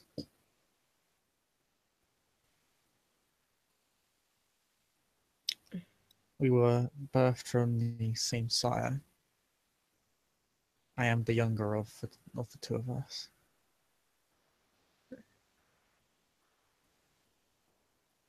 I'm glad to see that you're all right. As am I. Only grieve for the price it cost Isaac.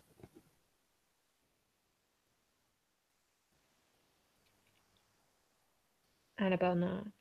Yes. Although it was very brave of him to willingly and knowingly take that chance.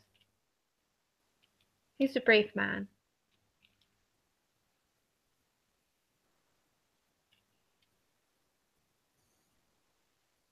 He is.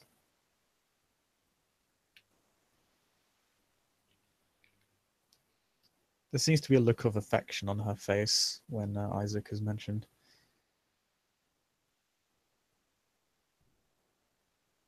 No.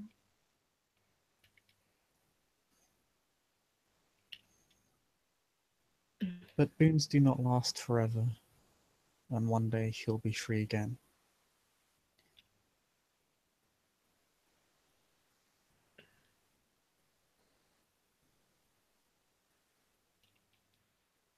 And I thank you most graciously for reminding him of who he was.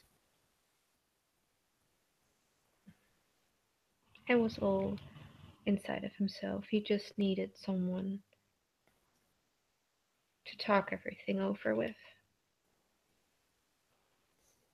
Sometimes it's hard when we're trapped by ourselves inside our head.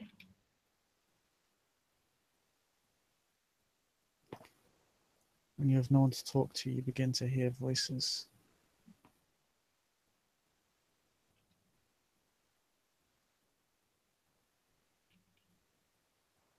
Annabelle nods. Yes, blame is easiest bestowed upon yourself if there is no one to talk to. I wish to make you an offer if you would accept. Annabelle looks surprised and also quizzically about what kind of offer this is. Through your actions, my life was saved.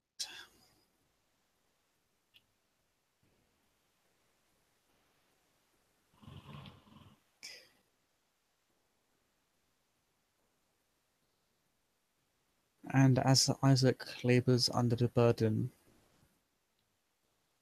of a great boon, I feel guilty, knowing that all of the burden is shouldered.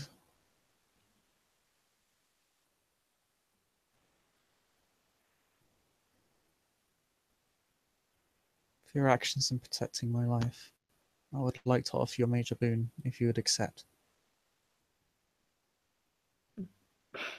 Do I need to roll subterfuge for Annabelle not to kind of,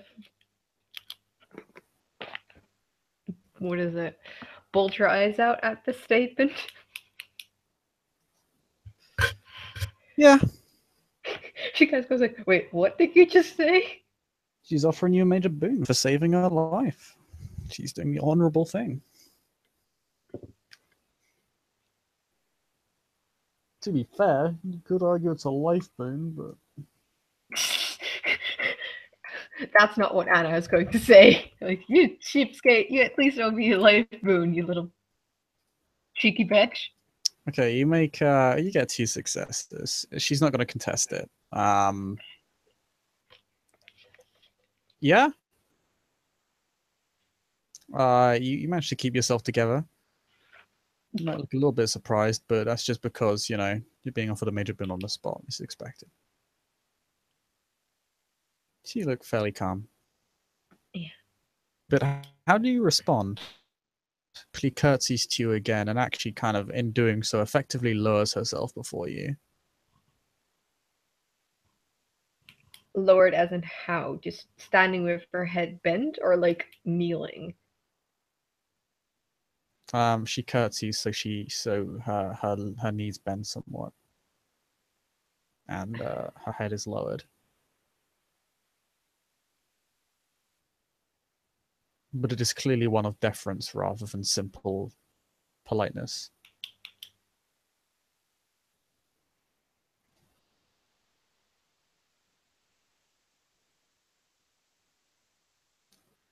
Annabelle will respond.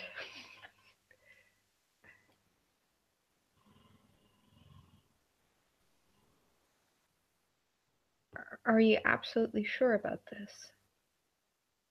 Yes.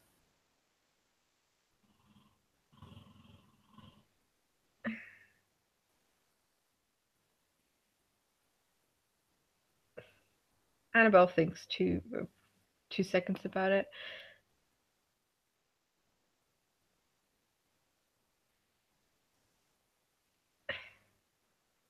And then she'll say, stand up straight. As you wish. She'll stand up straight.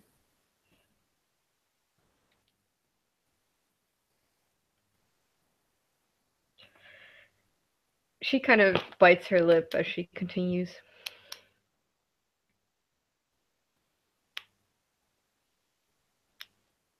I really appreciate you offering yourself. And I don't mean slight by this of any kind, but I would rather befriend you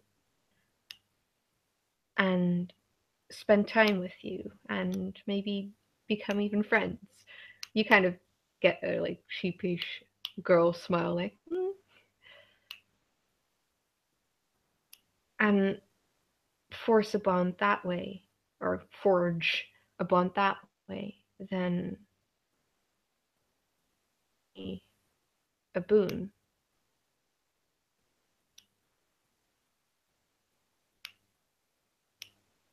Would you be okay with that? You get a strangely mixed response. She basically is asking you, will you make an effort into being my friend and ally? Literally, do you want to be my friend? Well, a bit more than just friend. Gives this some thought. There's always some conflict there.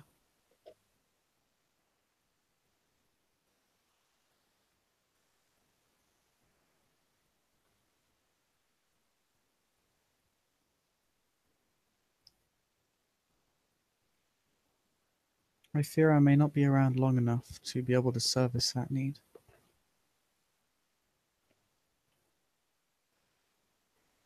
Annabelle will reach out and hold on to her hands, or Kate's hands.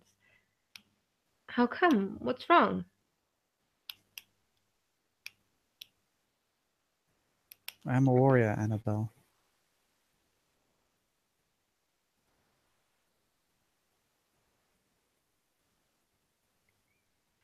You'll get a squeeze. Kate, your life is precious, just as everyone's here in this room. Please And keep that in mind.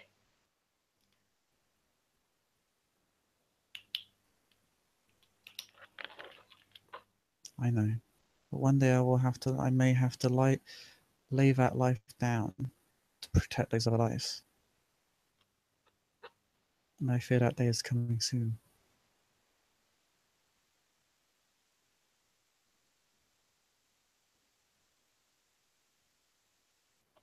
I want to do right while I can now, rather than regret it later.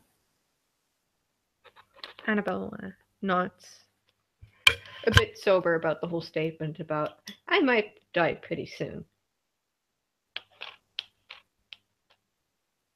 Then I shall accept your offer.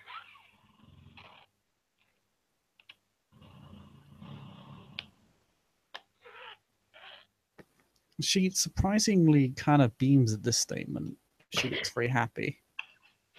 Annabelle just is like, what the fuck is happening here?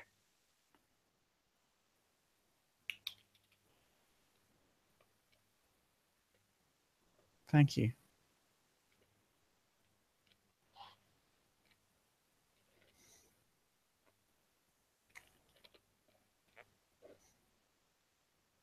As one whom I owe,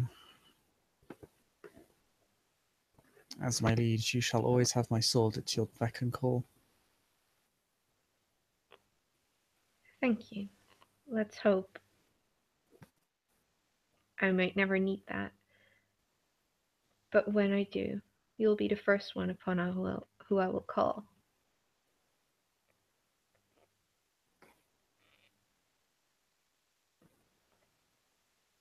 And this time she actually kneels in her dress, which is a bit weird.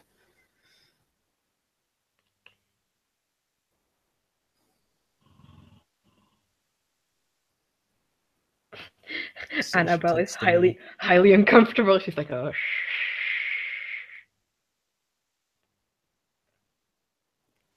Oh yeah, it's quite public. Like some people, like there are a couple people who are kind of like, what? But other than that, They're like, it was a good speech, but not that good. but she will remain there with her head lowered before you.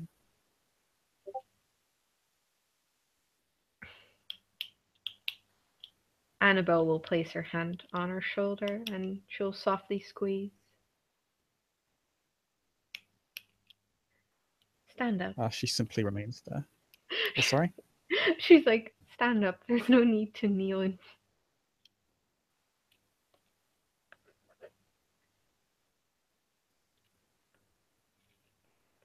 Or is she literally waiting for me to just knight her? Just be like, yes, you are my savior. She will give you a light hug.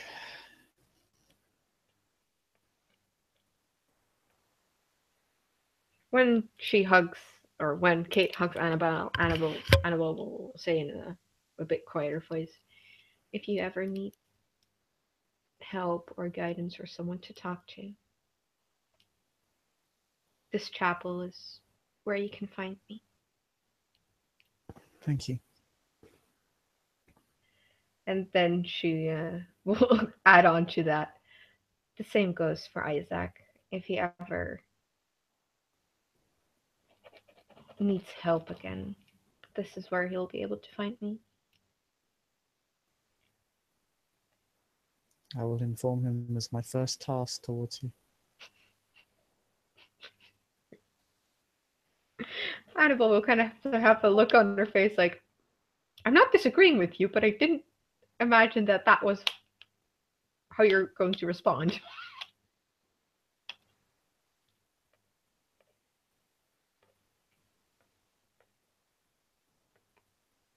I guess this will take some time to get used to. Would it be appropriate, my lady, if I were to leave? If you wish to do so, then yes. Please be safe on your way back.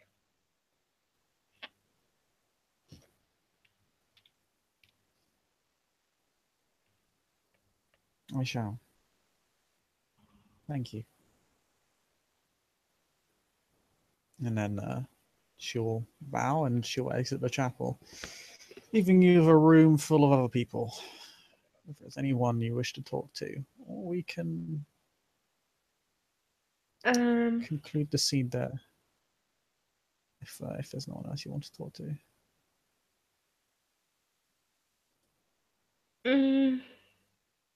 No, we can end the scene there. If I want to talk with anyone else, we can do a separate scene. You are witness to a few more speeches down the line. Eventually, it just becomes easy. You kind of see Angelo just sitting at the pews, at the front pew, just waiting for other people to speak, and he seems to be listening to them intently. He doesn't seem to be involved in discussion of other people. He stands out, actually, because he is someone who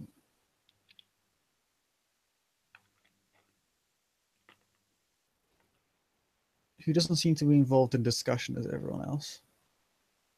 He seems to be silently sitting on his lonesome. No.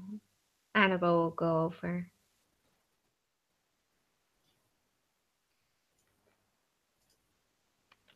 And she'll sit down next to him. It appears no one is interested in discussing my philosophies. A shame.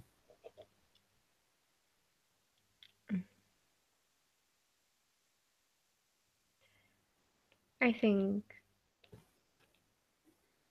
that most of them are just too unfamiliar with the concepts of which you spoke. Most of us are very set in the ways that they were taught in.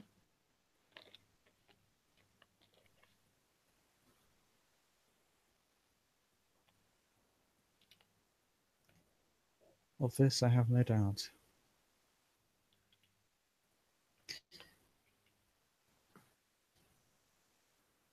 I believe our elders shall be ending this conclave soon.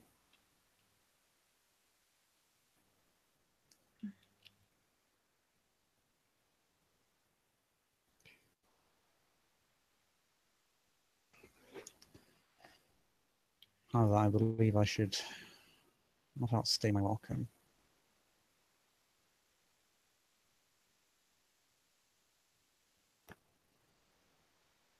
You're planning on leaving?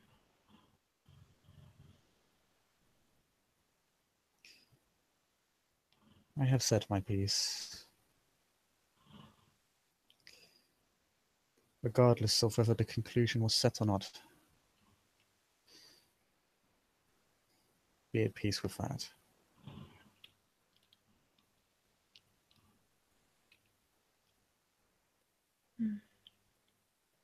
He seems somewhat a little bit resigned.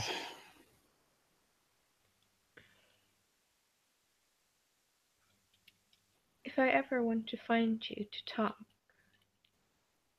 where could I find you?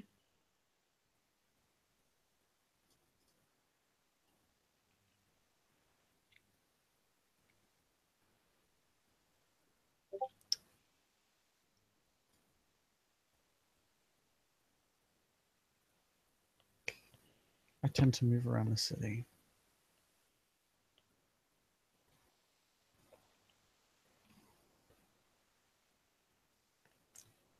You'd best be suited.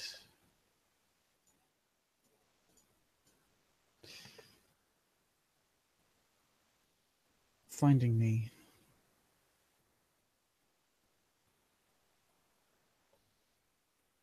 Amongst the noble districts.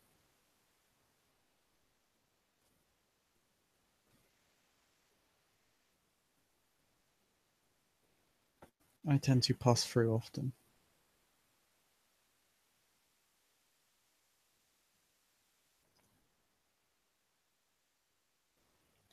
And I have even our clan's domain. Should you wish to speak further on, find me there. All I'd ask is that you send me a correspondence before doing so. She will nod.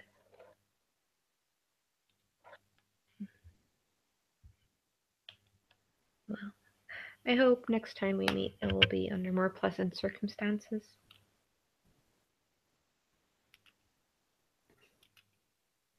I hope so. Such things are few and far between.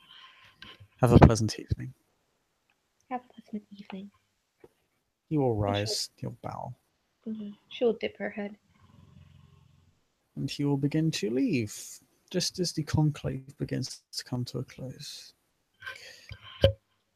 You see him stop as he opens the door, and Abraham and Tabriz take to the podium, to the altar,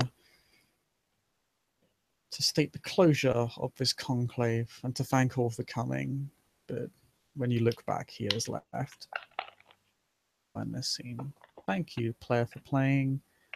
Thank you, watchers, for watching. Man, there were so many NPCs. There will not be this many unless it's Elysium. Thank you all.